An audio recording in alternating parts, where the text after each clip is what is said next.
Well, hello, good people. Mark Holmes here, and as always, I appreciate each and every one of you guys. I sound like I smoked like 20 packs of cigarettes all at the same time. I literally have no voice left.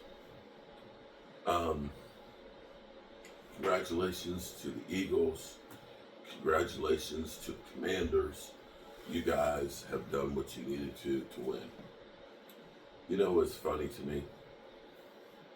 I'll tell you what's funny to me is seeing players that the Cowboys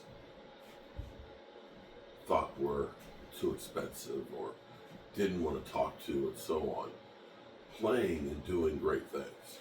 You got Derrick Henry, who had a touchdown and 86 yards here in divisional rounds.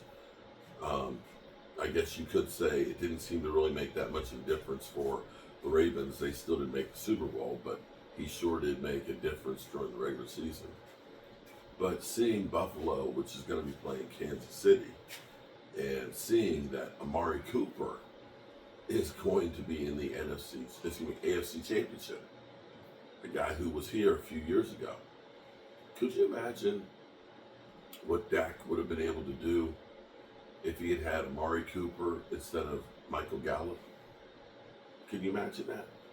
Do you think that we would have been a better offense having had that guy instead of Noah Brown? Seeing the Commanders with Bobby Wagner, who 4 years ago wanted to come to the Cowboys to play with Dan Quinn.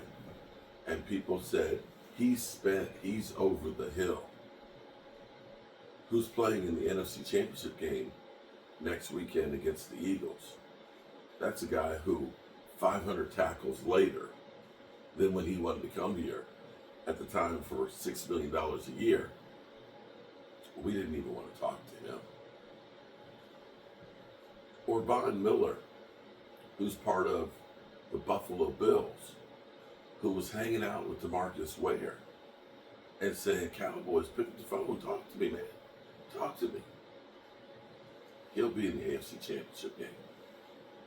And don't let me get to guys that were deemed too expensive, like Lawrence Armstrong or Dante Fowler. And I think Neville Gallimore, I think he was on Buffalo's team and made a key, the safety. I think the safety that was made by Buffalo. Oh, no. Who had the safety? No. I'm sorry. That wasn't Buffalo. That was the Eagles game. Forgive me. The Rams had the Canadian bulldozer, Neville Gallimore, who got the safety. Was that the safety? On Jalen Hurts in the end zone? That was Neville Gallimore. Another one of those defensive linemen that we chose not to keep. Anyway, be that as it may, it's just amazing that guys we deem too expensive or expendable, or we believe in our own guys and not these guys, are all playing on Championship Sunday, as opposed to the Cowboys, which of course are sitting at home trying to figure out Kellen Moore and Jason Witten to be our head coaches for the Dallas Cowboys. We're a joke. And as you go through and you wonder why we're not in Super Bowls, when I look at these teams that are all playing this weekend and teams that are playing in the next level, they all have a couple of things in common. They all have running games where they're not just saying, hey, Josh Allen, Pat Mahomes, you got one receiver and no running game. Go win us a Super Bowl. Now, I look at these teams and see them balanced, seeing great tight ends, seeing running games, seeing an offensive line that's protecting the quarterback. Oh, and good defenses. defenses that are getting after the quarterback, defenses that are stopping the run.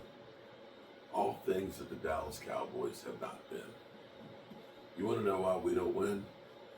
Cowboys don't believe in playing defensive linemen. They don't believe in it. They don't think you need it. They think you can just get anybody. You know, it's just a defensive tackle. We're not going to spend a whole bunch of money for that.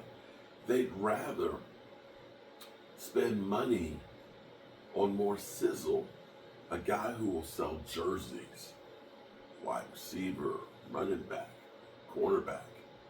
But see, what you have to understand is those trenches, that defensive front, Eli Manning wouldn't be a finalist for the Hall of Fame if it wasn't for that defensive line. Those historically great defensive lines. Cowboys, yeah, you can look on the surface and see some really good players. But the thing about football is you can have 10 guys having the perfect play and one guy not doing his right can destroy it. And that's what you have to understand about football. You can have some great players. You can't tell me that Dan Marino wasn't one of the greatest quarterbacks in the NFL. Yet somehow he never got a Super Bowl. You can't tell me that Jim Kelly wasn't one of the greatest quarterbacks in the NFL. And yet they couldn't win the Super Bowl. You have to be damn near perfect or really fucking lucky to have that happen to you. And as far as luck, we seem to be out of it. And as far as building complete teams, the Cowboys are always in the business of saying, we can't, we won't, doesn't fit what we want to do, too expensive. All I hear is excuses. None of this is going to matter as far as who's going to be the coach or who we're going to draft, as long as whoever comes here can't build the team the way they believe they need to build a team. Jerry Jones has proven he's not a good enough coach or GM to win a Super Bowl.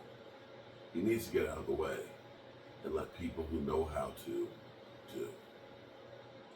It's been a rough weekend, extremely rough weekend, seeing two of our nemesis achieving while we have been a complete and utter failure. But hey, such is the life of a Dallas Cowboy fan. I'm going to go to bed now and take my raggedy ass voice with me. Let me say I appreciate all of you guys watching, being part of the channel, being here to troll me and let me know I'm an idiot for supporting the Dallas Cowboys. And I would say, hey, next year things will be different, but I see no signs of that. Remember, good people, tell the people you love how much you love them. Might not get the chance again, and I love you guys. And God willing, I'll see you all tomorrow.